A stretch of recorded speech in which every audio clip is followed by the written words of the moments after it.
चलिए ध्यान दीजिएगा। सबसे प्रथम हम लोग चलेंगे आज, हमने इंग्लिश 100 मार्क्स के पोएट्री सेक्शन में 3 कविता आपको पढ़ा दिया था। पहला स्वीटेस्ट ऑफ डॉट गो, दूसरा सॉन्ग ऑफ माई सेल्फ, तीसरा now the leaves are falling fast W.H. Auden. हम ये आशा करते हैं कि पीछे जितने भी वीडियोस में आपने देखा कविताओं को, आप उसको याद किए होइएगा, समझे होइएगा। अब आगे हम लोग चलेंगे। हमारा चौथा नंबर पोएम है और टू ऑटम, और एक प्रकार का गीत। ऑटम मौसम का नाम है, आपको पता है। जॉन किट्स इसके कवि हैं। 1795 में जन्म हुआ था, 1821 में डेथ कर गए थे। जॉन किट्स इंग्लैंड के थे और बड़े ही मेधावी लोग थे। जब तक मेधावी थे नहीं तो 26 वर्ष की उम्र में इन्हें रोमांटिक पोएट का दर्जा क्यों मिला, कैसे मिला? तो कहते हैं कि रोमांटिक पोएट है, deeply interested in cricket and boxing. इनका ज्यादा रुचि था क्रिकेट में और बॉक्सिंग में। रोमांटिक पोएट, रोमांटिक जो आप समझ रहे हैं वो रोमांटिक नहीं, प्रेमी प्रेमिका के रोमांटिक नहीं, बल्कि नेचर से लगाओ। His first poem Endymion was well appreciated by Wordsworth, William Wordsworth। John Keats का प्रथम कविता इंडियमॉन था, जो एप्रिसिएटेड का हिंदी होता है सराहना करना, सराहा गया विलियम वर्ड्सवर्थ के द्वारा, जिसका प्रकाशन 1818 में हुआ था। He died of tuberculosis in 1821 at the age of 26। मात्र 26 वर्ष की उम्र में इन्होंने अपने जीवन को त्याग दिया। 1821 में अचानक एक दिन इनके मुंह से ब्लड आता है और कहते हैं, this is the arterial blood and this is the death warrant of my life from the god. I am dying, I die easily. मैं मर रहा हूं, मैं आसानी से मर रहा हूं, मैं मर जाऊंगा, और ये जो खून आए हैं मेरे मुंह से, ये इससे मैं धोखा नहीं खा सकता। ये भगवान की तरफ से मेरा डेथ वारंट है, अब मुझे जाना ही है, बुलावा आ चुका है, और ये मर जाते हैं। बहु आप फिर से समझिएगा कि he died of tuberculosis. Tuberculosis नाम की बीमारी से, टीबी नाम की बीमारी से ये 1821 में मर गए, मात्र 26 वर्ष की उम्र में। He even started Virgil's and night, even started Virgil's and night. इन्होंने वर्जिल्स एंड नाइट के, वर्जिल्स के द्वारा लिखा गया नेट नाम के पोएम का इन्होंने अनुवाद भी किया, लेकिन वो अधूरा रहा। His first poem lines in imitation of Spencer was published in 1814, और इनकी पहली कविता प्रकाशित की गई, उसका नाम था lines in imitation of Spencer. His first volume of poetry entitled Poems was published in 1870। और इनका देखिए, कविता और कविता के संग्रह में अंतर होता है। जो कविता होता है वह सिंगल एक पोएम होता है, और कविताओं का जो संग्रह होता है उसमें अनेक सारी कविताएं होती है। तो his first volume of poetry मतलब अनेक सारी कविताओं का संग्रह जो पोएम्स के नाम से था, वह प्रकाशित किया गया 1817 में। तो चलिए कविता को हम लोग पढ़ेंगे, बाद बाकी इसमें कोई और विशेष चीज इसमें नहीं है जो आपको हम जानकारी दें, है ना। और टू ऑटम में डिस्क्राइब किया गया है, मतलब कवि ने बताया है beauty and characteristics of spirit of autumn, चरित्र के बारे में, सुंदरता के बारे में, गुण के बारे में, ऑटम के गुण के बारे में, है ना। एक मेमोरेबल पिक्चर, एक यादगार के रूप में कवि ने यहां बताया है। और कहते हैं principle of beauty in nature, और कहते हैं कि प्राकृतिक का सिद्धांत क्या है, सुंदरता का सिद्धांत क्या है। और कभी यहां ये भी कहते हैं a thing of beauty is joy forever, मतलब सुंदरता एक ऐसी चीज है जिसका हमें आनंद लेना चाहिए। उसको तोड़ने, गुलाब का फूल यदि उस पेड़ में लगा है तो ऐसा नहीं वहां से हमें तोड़ लेना चाहिए, वहां देखना चाहिए, उसकी सुंदरता को महसूस करना चाहिए, उससे खुशबू को महसूस करना चाहिए। अब लोग क्या करते हैं, उसको तोड़ करके किसी को दे देते हैं, आई लव यू, है ना, विल यू मैरी मी। फिर उसके बाद जाके शादी वादी कर रहे हैं तो लगा दिए, अपने गाड़ी वाड़ी पे लगा दिए, है ना, सजा दिए घर को। तो गुलाब का फूल इसलिए नहीं बना है। तो सुंदरता एक ऐसी चीज है जिससे समझा जाता है, परखा जाता है, उसे महसूस किया जाता है। उसके बाद कभी कहते हैं think of beauty is joy forever, मतलब सुंदरता एक ऐसी चीज है जिससे हमेशा आनंद लिया जाता है। ब्यूटी इज ट्रूथ, सुंदरता सत्य है, ट्रूथ ब्यूटी सत्य ही सुंदरता है। इन द पोएम और to autumn Keats describes the beauty and characteristic spirit of autumn. कभी यहाँ पे चरित्र और सुंदरता बयां करते हैं ऑटम के मौसम का। In series of memorable picture, एक यादगार पल के रूप में कवि कैसे कहते हैं और कैसे बताते हैं, जरा ध्यान दीजिएगा। हुआ किताब को निकाल लीजिए सामने में, page number 143, rainbow part 2, page number 144, rainbow part 2 निकाल लीजिए। एक एक लाइन को देखिएगा, एक एक शब्द समझ में आएगा। Season of mist and mellow fruitfulness. Season of mist कोहरा का मौसम है, एंड मेलो फ्रूटफुलनेस और फलों की प्रचुरता है। Close bosom friend of the maturing sun, मतलब क्लोज बुजम फ्रेंड मतलब होता है जिगरी दोस्त, अतरंग मित्र ऑफ द मैच्योरिंग सन, परिपक्व होता हुआ सूर्य। हल्का हल्का ठंडा का मौसम होता है तो उसमें जब सूर्य आगे की ओर बढ़ता है, परिपक्व होता है, तो वह मैच्योरिंग मतलब होता है, मतलब आगे की ओर बढ़ता है। उसका बुजम फ्रेंड मतलब जिगरी दोस्त कौन होता है? तो कोहरा होता है। Season of mist and mellow fruitfulness, close bosom friend of the maturing sun, मतलब वह मौसम, वह ऑटम का मौसम, वो थोड़ा थोड़ा कोहरा और वह सूर्य परिपक्व होता हुआ, आगे बढ़ता हुआ सूर्य, उगता हुआ सूरज, दोनों मित्र हैं। कॉन्स्पायरिंग, कॉन्स्पायर का मतलब क्या होता है बुआ? कॉन्स्पायर मतलब होता है कानाफूसी करना, है ना। मतलब एक दूसरे की, गांव में देखते हो महिलाएं कानाफूसी करती हैं, मतलब यहां का बात वहां बोले, है ना, तो दूसरे को फिर सुनाई ना दे, है ना। कहीं पर कानाफूसी करना, या कहीं पर किसी चीज को, मतलब आप अपने घर में बात कर रहे हैं तो कहीं पर आके झुक्का ला के उस बात को सुनना, तो ये कानाफूसी, कॉन्स्पायर मतलब होता है कानाफूसी। मतलब हम आपसे भी यहां बात कर रहे हैं तो बगल की, मतलब दीवार के उस पार का आदमी नहीं सुन पाए, उसे हम कॉन्स्पायरिंग करते हैं, कानाफूसी करते हैं। तो conspiring with him how to load and bless with fruit the ones that round the thatch if round, कहते हैं conspiring with him, हम उससे क्या करना चाहते हैं? कॉन्स्पायर करना चाहते हैं, मतलब सूरज और वो कोहरा दोनों एक दूसरे से कानाफूसी करते हैं और कहते हैं कि how to load and bless, किस प्रकार से भर देना है, विथ फ्रूट, फलों से, उन लताओं को, round the thatch if run, जो पट्टियों पे, घरों पे लताएं लतरी हुई है, जो झांकियों पे लताएं हैं, उनको फलों से, फूलों से भर देना है। To bend with apple the most cottage tree, सेब को झुका देना है।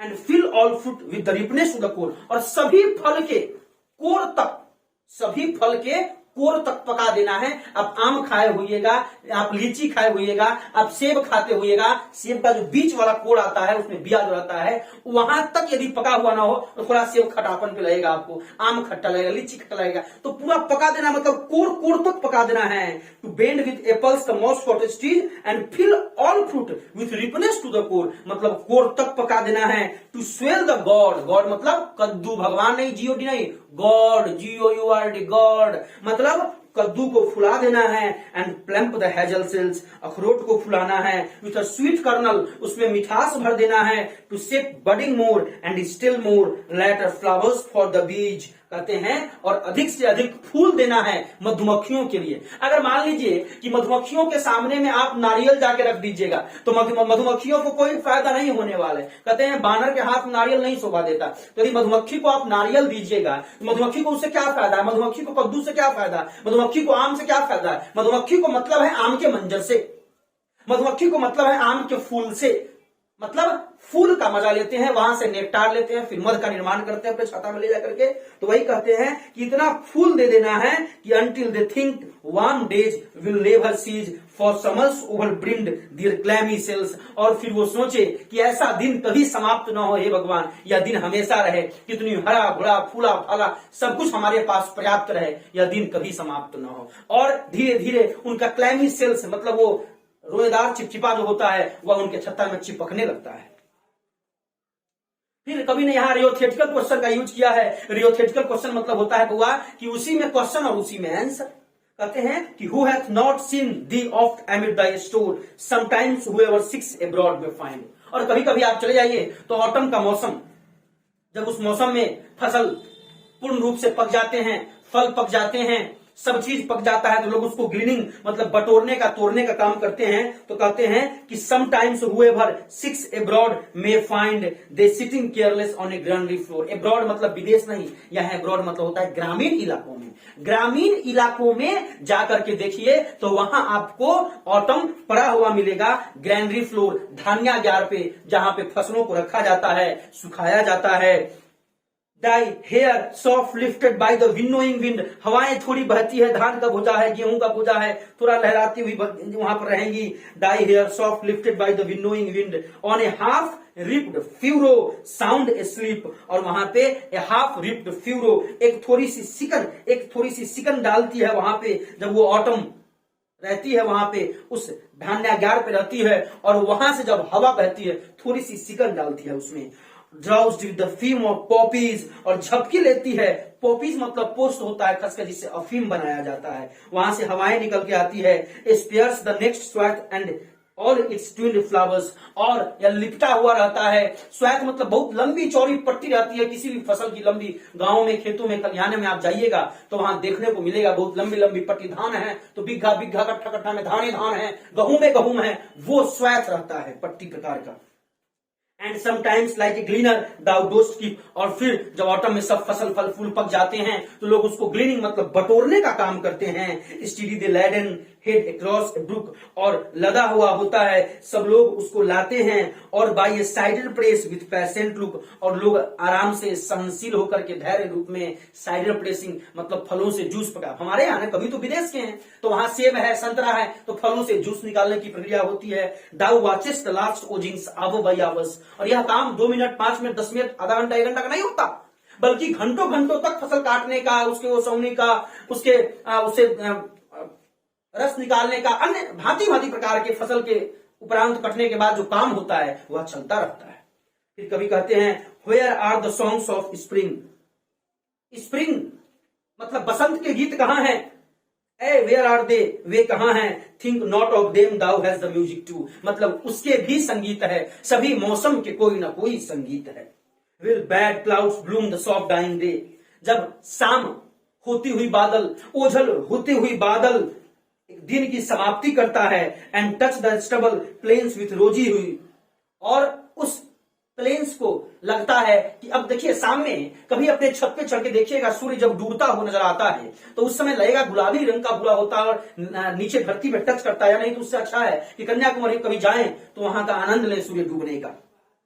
फिर कहते हैं and touch the stubble plains with rosy hue, एक गुलाबी बन जाता है। देन इन अ वेलफुल चॉयर, तब एक शोकपूर्ण आवाज में ए स्मॉल ग्नैक्स, छोटे छोटे कीड़े मकोड़े मौट करते हैं, गाते हैं। Among the river sallows borne aloft, और रिवर मतलब नदियां धीरे धीरे धीरे धीरे अपनी दशाएं बढ़ती है, आगे चलती है, अपने क्या कहते हैं उसको, धाराओं को आगे की ओर बढ़ाती है। Or sinking as the light wind lives or dies, सूर्य का प्रकाश जब उन नदियों के पानियों को पड़ता है तो लगता है अब सूर्य डूब रहा है, उग रहा है, धीरे धीरे सूर्य की समाप्ति होती है। And full grown lambs loud bleat from hilly हिली बॉर्ड, और वो भेड़ के छोटे छोटे बच्चे मेमने जो उस भेड़ वो उस पहाड़ी पे चढ़ने के लिए जाते हैं, वो जब लौटते हैं तो चिल्लाते हुए लौटते रहते हैं, मिमियाते हुए लौटते हैं। Hedge cricket sing and now with treble soft, अब वहां झिंगुर भी गीत गाता है अपने तिगुने आवाज में। रेड ब्रेस्ट एक प्रकार की पक्षी है जो नेशनल बर्ड ऑफ इंग्लैंड है, हमारे यहाँ की नेशनल बर्ड, जैसे मोर है, सिंह जो है हमारे यहाँ का, या बाघ जो कहिए नेशनल एनिमल है, जो भी हो, तो वहां पे इसी प्रकार से रेड ब्रेस्ट अर्थात रॉबिन नेशनल बर्ड है इंग्लैंड का। Whistles from a garden croft, और सीटी मारती हुई लौटती है बागों से। And gathering swallows twitter in the sky, और अबाबिल स्वेलो करता है, आवाज करता है, चहचहाता है आसमान में। फिर से एक बार समझ लीजिएगा, और टू ऑटम एक प्रकार की कविता है, कवि ने और का सीरीज लिखा था, 5 और का सीरीज लिखे थे, और टू ऑटम एक प्रकार के उनमें से हैं। और टू ऑटम लिखने के बाद इन्हें रोमांटिक पोएट का दर्जा प्राप्त हुआ। रोमांटिक पोएट का दर्जा इन्होंने मात्र 26 वर्ष की उम्र में प्राप्त किया, और मात्र 26 वर्ष के जब ये थे तो डेथ कर गए, और 26 वर्ष की उम्र में ही इन्हें रोमांटिक पोएट का दर्जा प्राप्त हुआ। और 1795 में जन्म हुआ, 1821 में डेथ कर गए। बॉक्सिंग में, क्रिकेट में ज्यादा रुचि रखते थे। इनके मरने का कारण था, इनको ट्यूबरक्लोसिस था, इनकी मां भी ट्यूबरक्लोसिस से ही मरी। इनके पिताजी घोड़े से गिरने के कारण मर गए थे, मां ट्यूबरक्लोसिस से मरी, और ये भी मात्र 26 वर्ष की उम्र में टीबी नाम की बीमारी से मर गए। इनके मुंह से अचानक ब्लड आया और उसी चंद मिनटों के बाद, घंटों के बाद इनकी मृत्यु हो जाती है। और कवि यही कविता लिखते हैं, उसमें उन्होंने सीजन ऑफ मिस्ट, कोहरा के मौसम, और सूर्य को दर्शाया है। दोनों एक दूसरे के मित्र रहते हैं और फलों को पकाते हैं, बड़ा करते हैं, फुलाते हैं, पेड़ों में फूलों को भर देते हैं। फूल मधुमक्खियों के काम आता है, फल मनुष्यों को काम आता है। फिर उसके बाद हम लोग उस फल फूल को बटोरने का काम करते हैं। फिर हर एक मौसम का अपना संगीत होता है। इस प्रकार आपका कविता समाप्त होता है, और आप इसको पढ़ें, मेहनत करें, बार बार देखें। यदि इसके ऑब्जेक्टिव और क्वेश्चन आंसर आपको चाहिए तो आप हमें व्हाट्सएप करें। मेरा नंबर आपके YouTube चैनल पर दिया गया है। धन्यवाद।